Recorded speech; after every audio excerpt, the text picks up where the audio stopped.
biggest thing is they're engaged.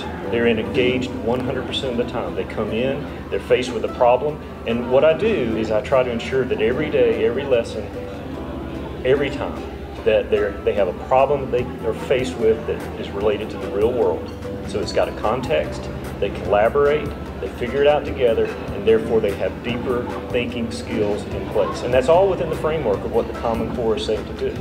One of the things my students, even at 6 years old, 7 years old, one thing that they can do now that maybe I wouldn't have expected them to do in the past was to explain their thinking and how they got the answer that they got. And they have to not only be able to verbally explain it, they also are expected to be able to write it down. And so you're able to integrate so much that way, where you've got a writing component across all subject areas.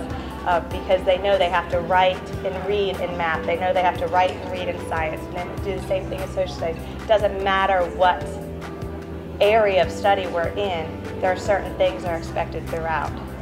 I think that they feel that it's a more personalized learning experience. I think that they feel that I can tailor it more to their unique needs.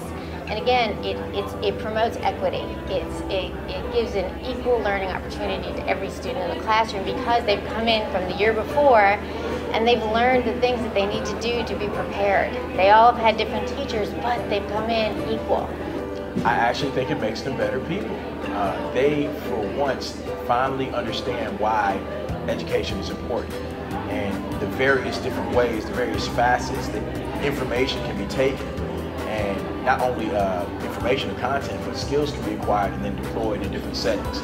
So when they come into my class now, they know it's not just a history class, it's a life class in which I'm using history to engender certain skills. And the Common Core standards are already built in.